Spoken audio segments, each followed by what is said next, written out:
Olá a todos, sejam todos bem-vindos a mais um vídeo do canal Luterana de Interlagos. Quero trazer mais um episódio da série A Bíblia ao longo do ano.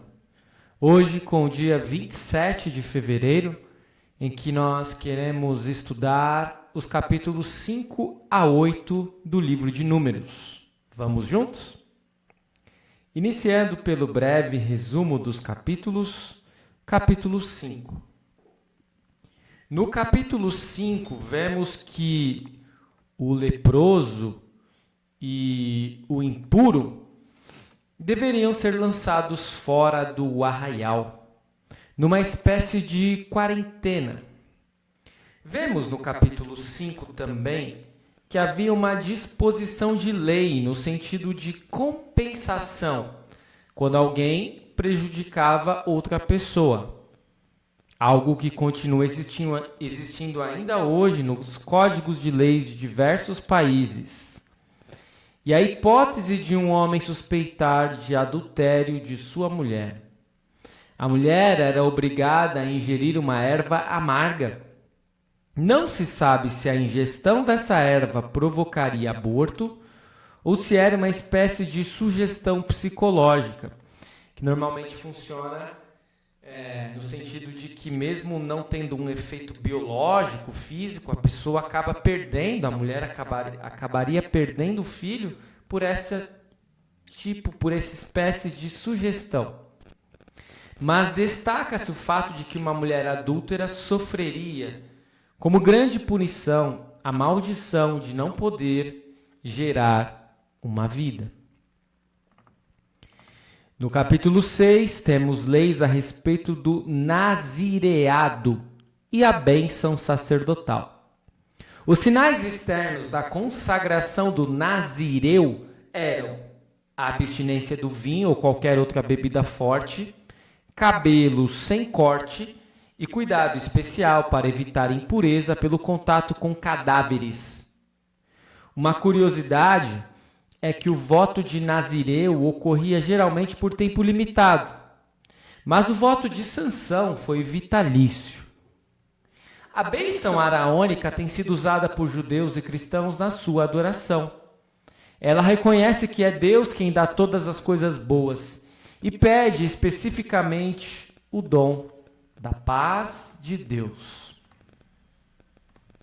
O capítulo 7, sem sombra de dúvidas, é um dos mais extensos. Nele, vemos as ofertas dos chefes na dedicação do altar, narrado de uma forma bem precisa e detalhada. A dedicação do altar havia acontecido um mês antes dos acontecimentos narrados em Números 1. A cada dia, durante 12 dias, um líder de cada uma das tribos trazia uma bandeja e uma bacia de prata cheias de uma oferta de cereais, um prato dourado com incenso e animais para holocausto, ofertas pelo pecado e de comunhão.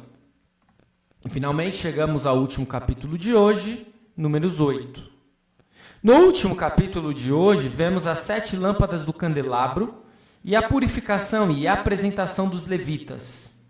Aqueles que serviam a Deus deviam ser completamente puros.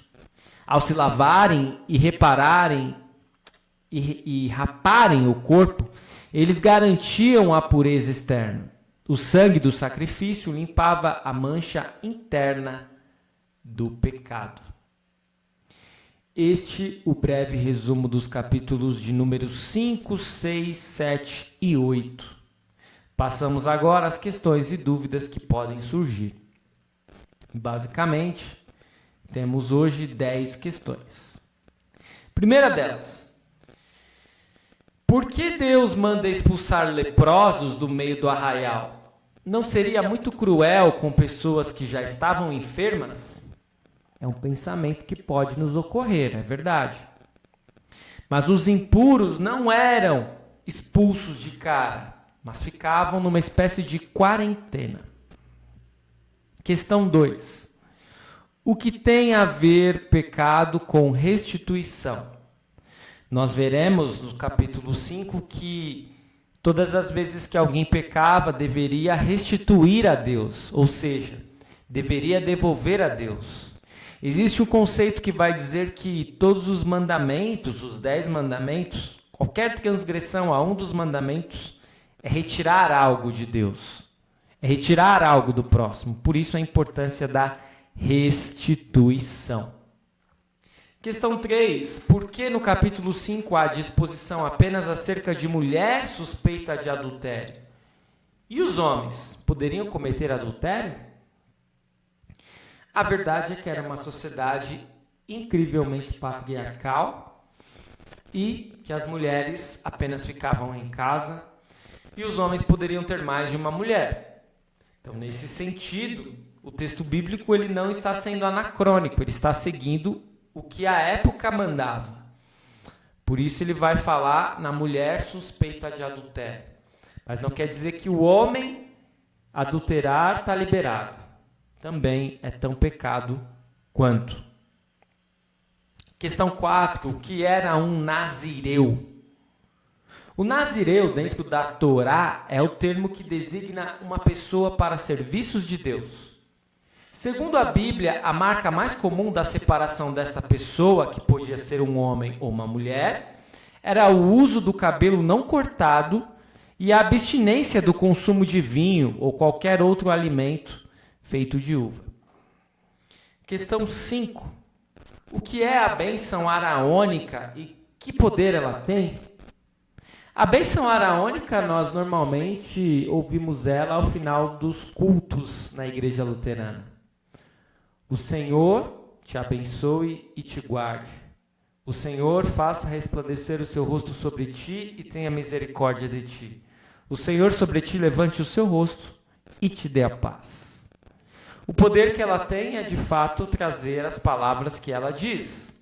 A bênção do bom Deus. E somente Deus pode nos abençoar da forma que está expressa ali na bênção de Arão, a bênção araônica. Questão 6. Qual o proveito de sabermos exatamente quantos animais cada tribo, chefe, levou? Não seria um excesso de informação? Precisamos observar que a intenção do livro de Números é expressar, de fato, a parte numérica do povo de Deus. E é exatamente o que acontece. Não é que é um excesso de informação, mas uma busca pela organização. Questão 7. Desde quando Deus considerou os primogênitos como pertencentes a ele, segundo o texto de Números 8:17? Desde a 10ª praga do Egito. Desde a 10ª praga do Egito, os que pertencem a Deus são os primogênitos. Questão 8. Por que os levitas substituíram os primogênitos? Porque normalmente os levitas eles vão substituir porque é Deus quem determina que isso ocorra. Certo? Questão 9. Com qual idade um levita podia entrar na tenda do encontro? E a resposta é 25 anos. Última questão de hoje, com qual idade um levita se aposentava dos ofícios na tenda do encontro? 50 anos. Portanto, o levita teria como trabalho comum 25 anos até se aposentar. Trabalharia dos 25 até os 50 anos. Vamos aos aspectos teológicos? Hoje temos muitos aspectos teológicos. Não saia daí. Vamos lá, vamos juntos. Primeiro, impureza significa morte, pois impureza está relacionada e enraizada no pecado. Hoje, por meio da confissão e absolvição, nós podemos entrar na presença do Senhor. Segundo aspecto teológico, Deus provê recursos se um homem suspeitasse do adultério de sua esposa. Uma questão muito séria. Nos tempos do Antigo Testamento, a punição por adultério era a morte. Deus projetou a sexualidade humana para o abençoado estado de matrimônio. Porém, ele oferece perdão por meio de Cristo àqueles que erram e se arrependem.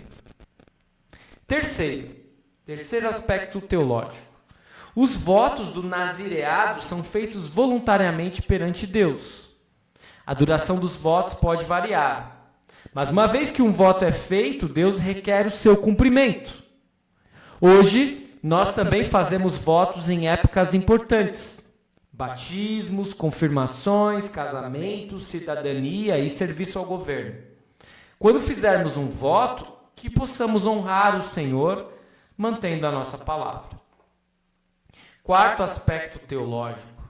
A bênção araônica é ainda repetida no culto cristão. O nome divino Javé é usado 3 vezes em referência à natureza triuna de Deus.